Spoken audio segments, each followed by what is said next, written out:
Hello, everybody, and welcome back to Dicing with Death.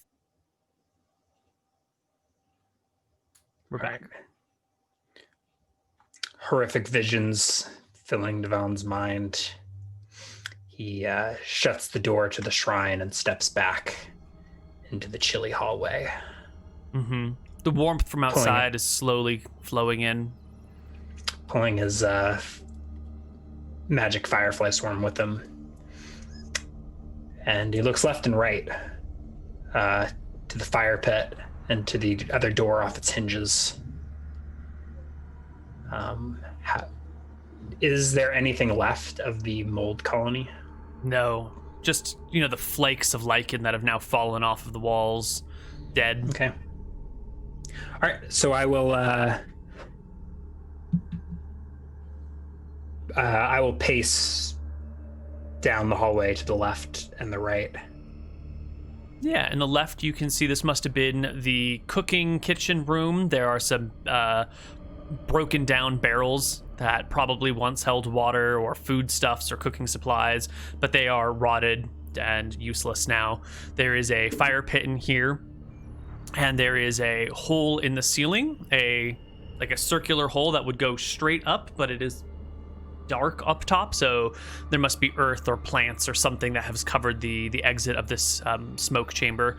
And there's like a little bit of a cone near the surface of the roof so that the smoke will easily head up there without collecting in the room. Mm-hmm. Rotted supplies. You find like a knife on a piece of wood that might have been a cutting board. There's some spoons and ladles nearby. A completely rusted out iron pot that would have been used for cooking in one corner. You could probably like break it apart now by kicking it. Yeah, some sort of kitchen, mess hall sort of area. Worthless now. All right. You were saying the door had no lock and no key, or no lock or anything like that? Correct. All right. Devon will resurface. Looking pale and harrowed. And approach the dwarves. Some probably 60 feet away.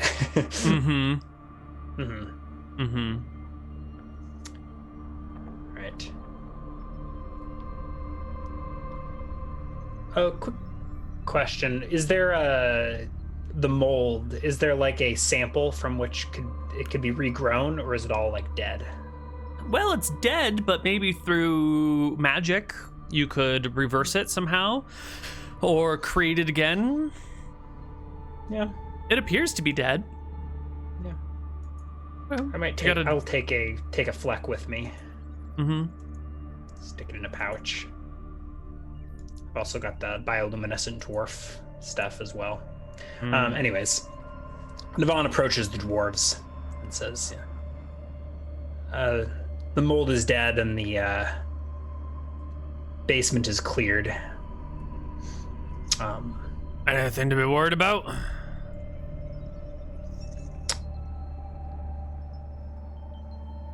Lad? That's a sticky question. Come, perhaps we can find something useful. Most of the supplies are rotted. Okay. But, the dwarves will head with you down inside, leaving the children and two guardians up top. So it's just you and Sason headed down. Yeah, we could perhaps use this as a staging place if need be. I say as we enter the. That's pretty rudimentary. Looks like exactly what I'd expect if a human with magic made themselves a home underground. Look at this crude chimney. It's just a hole in the ceiling and it's clogged. That's why you gotta put a bell on top. Do you know what I mean by a bell? And he'll just like talk about the principle of if you're having a chimney, you might want like a cap on top so that the rain won't come down and it won't get clogged. And that way, he just babbles on about underground architecture. Give me a charisma check. Yeah, to pretend like I care. I might actually care. No, to get the feeling that this babbling isn't like dwarven braggart babbling. This is the babbling of someone who is really uncomfortable and is talking to try and like fill the silence and make themselves in Can a I use my situation. ESP to see why he's uncomfortable? Yeah. You get the feeling from him that these walls are just like way too clean and straight and everything is too simple, and this underground area is clearly worked by magic and it's ancient, and he glimpsed the like signs of Ponos and The Terrassa. door was shut, right? You Are shut there that signs door? of that? I shut that door. Okay, never mind. He wouldn't have seen that then. But, you know, we've already talked about how it's a magic circle and this is a summoning area. Maybe not a summoning area, but, like, he's getting the heebie-jeebies. Like, he can feel the magic in the place and is just babbling to... Okay. So I will ease things along. So it seems like there's no supplies worth salvaging here. And, well, this maybe pot no can be use melted sitting. down. It's just a rusty bucket, but the iron's still good if you melt it. I have better sources of iron. I was more thinking to get us through this drasted swamp. The As we're going frugal back, or greedy dwarf will be seen, like, collecting shards of iron and, like, shoving it in a backpack anyway. and that's kind of why I brought him down here, right? Mm-hmm. To see if there were anything. I was mostly hoping for like to salvage things that could be used to build a bridge across the swamp, but he goes through it. And in the hallway, I will say, behind that door is a dark shrine. I think it is best left closed for the time being. Oh, I believe you. But these front two chambers are free for the looting. He will take a look at this chamber, collect what he can, go down to the other chamber with the door that's like off kilter. Yeah, what was in that? That was the storage room? No, this appears to be a room where there are like beds made up. There are some like old rotten cots. You can find like the cross. Is any of the wood salvageable? It would be shit. You know, it's not worth it. That's all maybe 40, 50 years old in a swamp, a cold swamp or a cold area of a swamp, but still humidity has allowed things to grow on here that shouldn't, and it's all kind of broken apart. You will find in this chamber, in addition to a bunch of cots where people could rest and sleep, there is what appeared to be like a desk, or maybe it was a bookcase or something that's completely fallen over. And within it, there are 2 glass vials that still have like rotting corks in them that might be Vaughn spoiled. picks them up. Are they might not be spoiled. Are they like potions or like? They look like potions, yeah. But they're old, and the integrity of their cork is in question. They might be spoiled potions, or they might be completely functional potions. All right. Well, I will take those. Are there? You said bookshelf. Are there books on the shelf? No. Are there remains of books that have rotted away, or? You can find a couple of glass containers that might have once held ink, but no longer do. Any papers that would have been here are long ago rotted away. I think the quills that might have been here are probably gone. You can find a rotting leather bag filled with sand so that you would know that this would have been like a writing station or a workshop of some kind. Some paper lanterns hang from the ceilings, or like they're nailed to the ceiling or tacked to the ceiling somehow, and the paper on the lantern's gone, but like the wooden framework of the lantern is now just kind of dangling and sagging and broken in places. Is Pattern Weave a chaos spell? It is a wild magic mage, yes, unfortunately. Yeah. There's nothing Devon has in his toolkit, but I'm sure a particular set of spells can piece some of the lost knowledge in this room back together. All right. So Devon waits out in the hallway while the dwarf pilfers what he thinks might be of value. Yeah, it doesn't take too long. He leaves disappointedly. Okay. Devon thinks to himself as he takes one back look at the shrine's door. Is Drexel a name that I might know? Shall I roll a folklore check? Or is this you have arcanology, don't you? Arcanology that is and folklore, literally the study of ancient spellcasters. Ooh, 3. Nope. This name has never come up in your study of ancient spellcasters. Okay. But that might not be surprising, because you did get a feeling that Atropos was somehow involved with this place. So Yeah. if she was involved and this other person's involved, and she's never told you about this, it might be like you learned your archaeology from her. She might have specifically denied you access to this place. Yeah. Yeah. Interesting. All right. So we return to the surface, to the top of this supernatural mesa, and assemble whatever it is we found. And we also, I think, we drag up whatever scrap wood might be left. There was the like cover over the thing. Yeah, you can get little bits of scrap, some poles, mostly. That one door that's been broken, that's like falling off its hinges. Some of those boards are somewhat useful. The dwarves will quickly pry what little bits of iron they can off of it and stash it in their packs, taking the hinges. I think I'll say to the dwarves, I think it is a better use of time to forge our way forward rather than backtrack through the swamp. So let's maybe scout out the shortest crossing over this lagoon or whatever it is, and go ahead and build ourselves a path. Give me a perception check, Devon, as you search about that day for a path forward. Excellent. 54. So I think I spend like a quarter of the morning scouting with the dwarves. Yeah. And I set them to work. And I think I'm going to risk it and leave the dwarves to building while I go and I rest.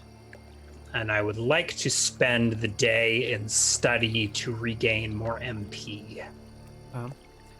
You can definitely find a path in that early morning. It's on the edge. It still goes to this hex, but it's further over than you had investigated. Right. So I'm not technically moving. I'm not technically making any progress. I spend some time percepting to find a path to set the dwarves to work. But I think I'm still able to spend the bulk of the day in study of the magic circle, maybe of the shrine, to regain some more MP. And unless the dwarves have some problems, I will, rest and recuperate at our home base on this mesa.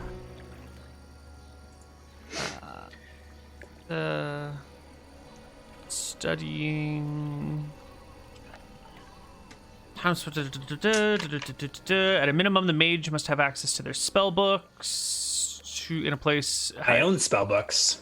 Could I supplement this arcane place, or am I meant to need my own spell books? I think you're meant to need your own spell books. We've kind of glossed over this, and I'm just rereading it now and realizing. Well, I've never really studied. I only ever study at my house when I have all my spell books. Okay. Maybe we could say that your studying of this place will bring you to a rest state instead of a study state for purposes of mana regeneration. I am resting. Yeah. So you can get good sleep and rest. Yeah. Good sleep and rest. All right. Womp womp. I was hoping it could be study, because I am kind of studying, but I guess if I had my infinite scroll with me, maybe. But you also spend part of the morning, walking around the swamp. Are there any issues? Nope. 2 dice. Roll the top one, or take the top one.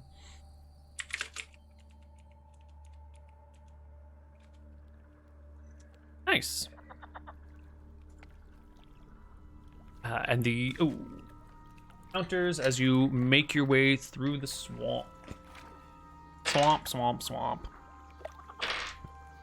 No, the only encounter that you have is that at some point you see a giant on the hills over there. Okay. Only just off in the distance, but otherwise. Those were just a lone giant? Single lone giant. Okay. So I think the following day, the dwarves successfully built some sort of makeshift passage. Yeah. And we can forge forward on the morrow. So I think we spend another night on this mesa. By the firelight tonight, I tell the dwarves that I think it would be prudent if we kept the location of this auspicious site a secret. It would probably not be wise if particularly other humans were informed that there is a arcane circle in the swamp here. So let us keep the this place and the events and the details of this portion of the journey amongst ourselves, shall we?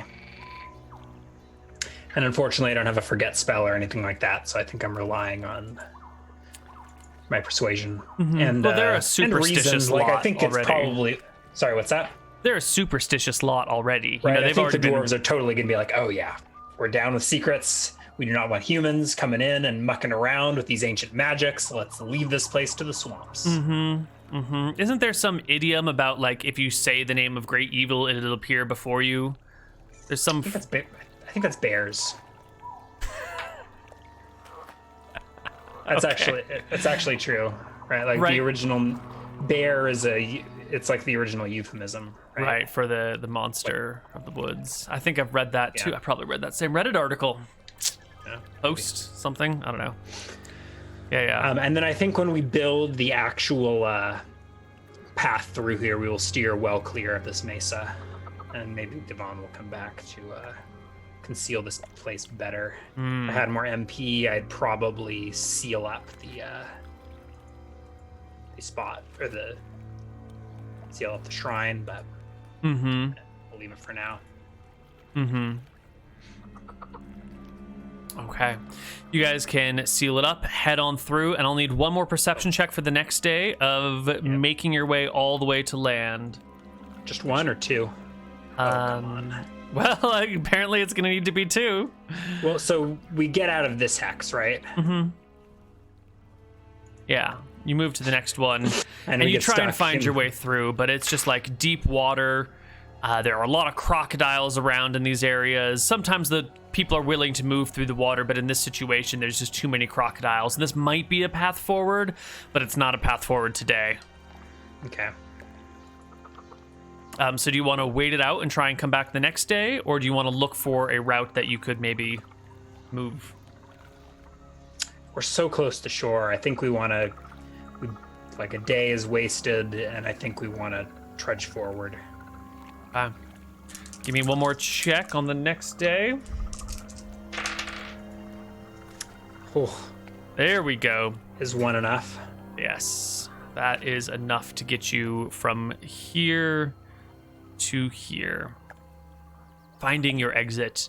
There is now a relative path through the swamp, with bridges at convenient places, with signs or like hack marks in trees or rocks to kind of mark which way to go. So you could, and these dwarves could take this path. Someone else would either need a map or like very good directions to follow this path through the swamp. Well, good thing I'm a cartographer. But I think I would, Devon will probably want to come with the next group here to steer them around the magic circle and maybe investigate it further himself. But for now, we're here. I would like to persuade the dwarves to force march through the woods. I think I will say there's a village 6 miles that away. We should push through and reach there tonight. Maybe a morale check or something. Yeah. I do have a plus. I don't have a loyalty base. I have a +1 reaction adjust, but No, they would love to do it, but the kids can't handle the thing. You know, they've got How many some kids weird are there? 3, and then they've got these weird rashes growing on their legs. They're pretty agitated. The children are exhausted. Okay. They're not going to be able to force march anywhere. all right. Well, okay. So we'll camp in these woods. Okay. Continue the next day. Let's see. At a movement rate of 12. Yeah, we're doing like 1 hex a day.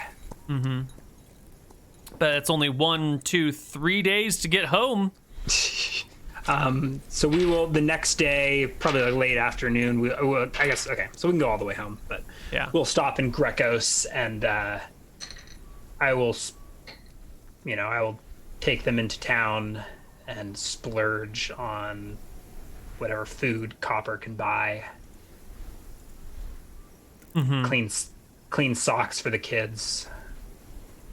Clean socks for the dwarves all around, I guess.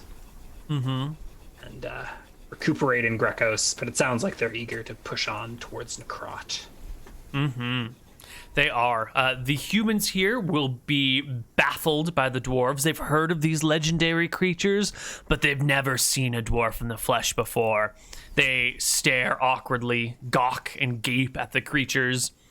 Offer them food, offer them all sorts of gifts, trying to be hospitable to their strangers that you have brought to their shores. But there's a little bit of social awkwardness going on. Yeah, it probably helps that Devon is there, right? He's certainly.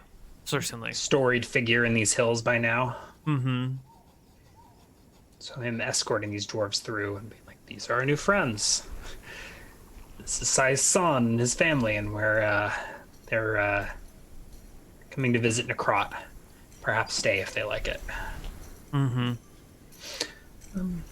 Cool. Yeah. Anything of note, or shall we journey onward? I think you guys can journey onward. The people of Grecos only ask that you give their regards, and they hand you some offerings to give to Platos. Yeah.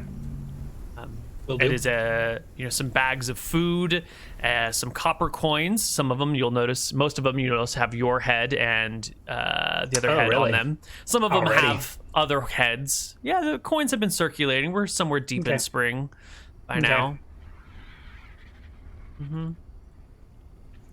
Yeah, and a few days later, you end up back home in Necrot, safe and sound, dwarves in tow. Great. Has anything transpired, or am I unaccosted as I take the dwarves straight to? Actually, I think since my imagining of the layout is that we would walk through Necrot to get to the copper mine. The copper mine is east of town, so we'll probably go through town square, introduce them to anyone who we encounter along the way. I think I will stop by Heifer's workshop, maybe Akitos as well, to show the dwarves what we're working with. Yeah, the kids are going to need some time to rest. The two parents are gonna want to stay with their kids while they recuperate and they tend to their own wounds. Then I guess we'll probably go to Devon's house and be like, and I'll say that this is, and I guess that's near that's near the Quanot, and I think it's near Heifer as well. We'll say this is my residence. Where's my apprentice? Where is Cassandra? Cassandra is here. She is. Do I show up and she's lounging around the house?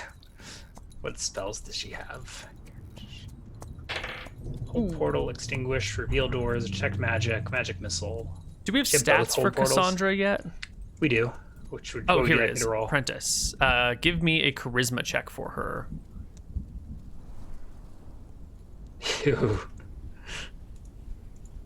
Excellent. If she had passed, she would have been having friends over and lounging about, playing around. But she fails her charisma check. She cannot attract a friend, so she is dutifully studying.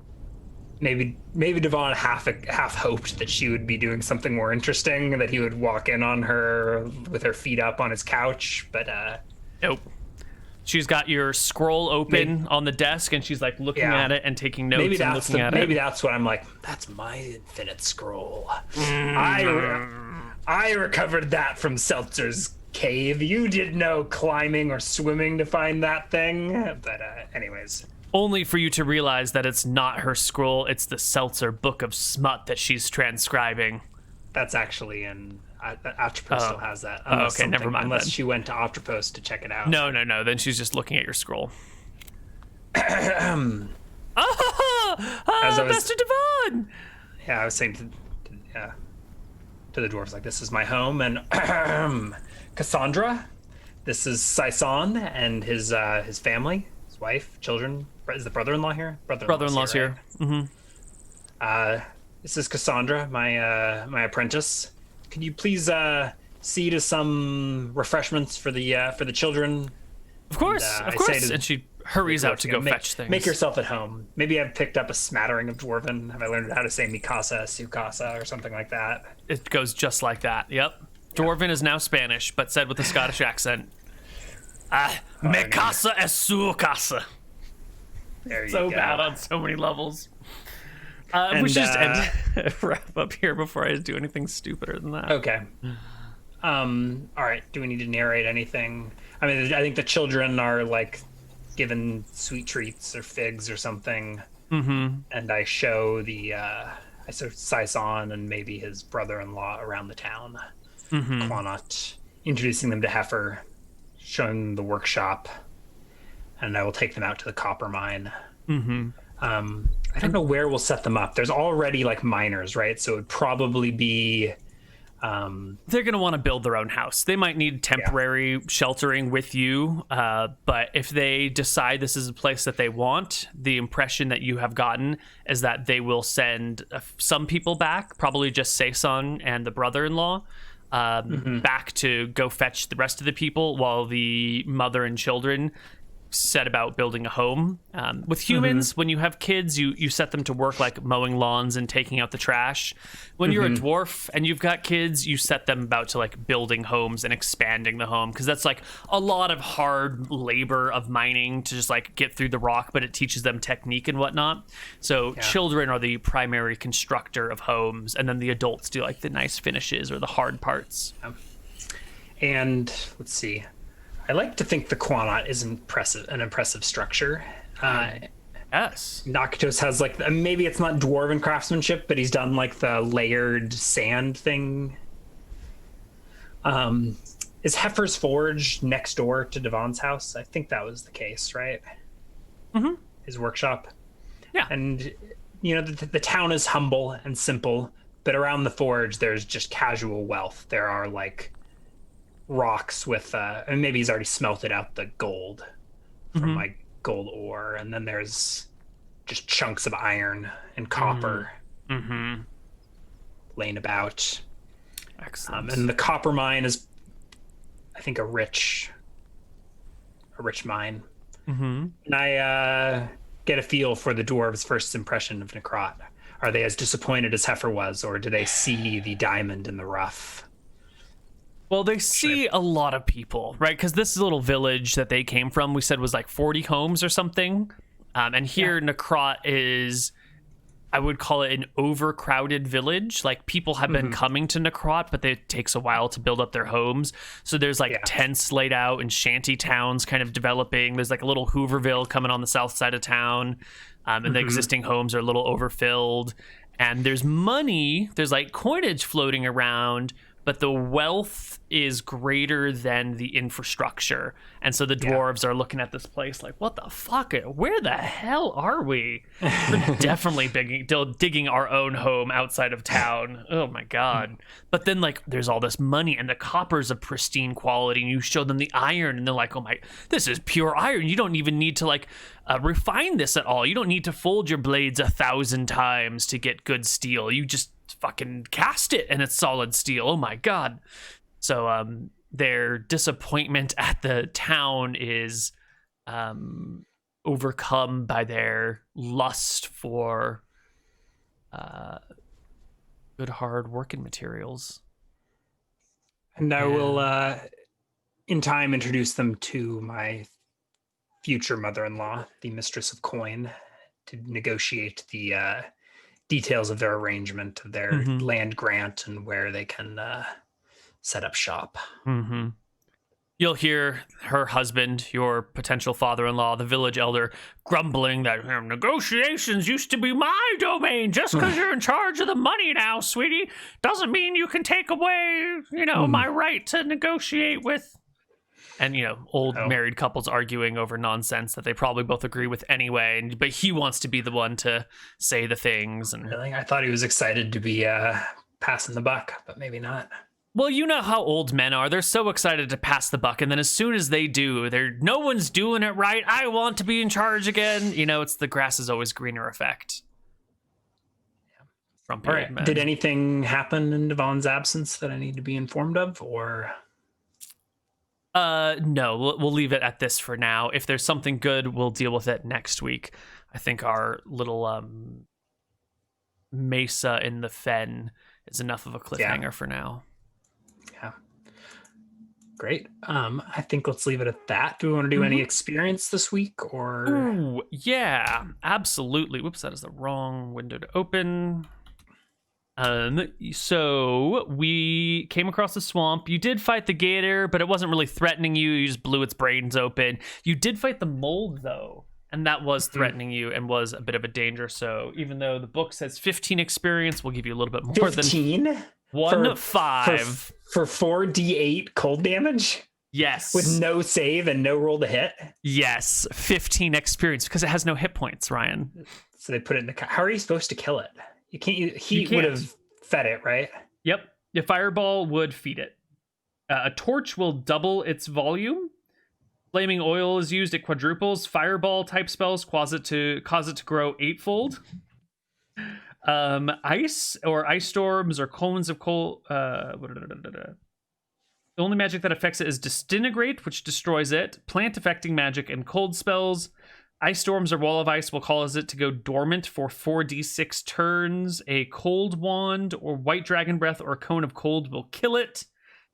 And that's it. That's all there is to it. So we considered the arcane blast akin to a disintegrate.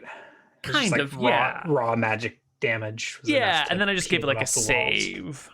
Yeah, it's fine. It's fine. So we'll give you a little bit more than 15 experience for that. For defeating it? Like, that feels like such a, like, you need to be a high-level wizard to... But it's also easy to ignore, right? It's not so much of a it's meant to be like threat as a deterrent.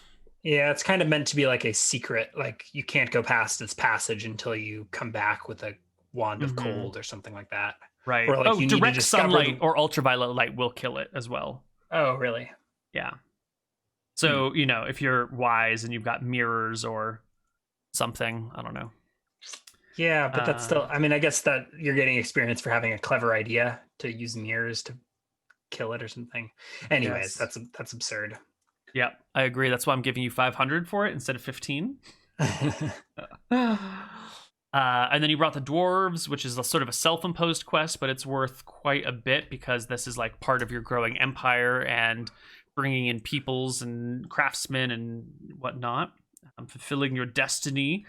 And then we'll give you some experience for your discoveries about your instructor, this woman who has been teaching you for so long that people seek out, this ageless sage who smells the vapors of the earth. There's something more to her that you've kind of picked apart now. And yeah, so I think that's 1,500 experience plus that gets divided between your classes, plus any spell points that you used, which is what? 750 is all for the warrior. Mm-hmm.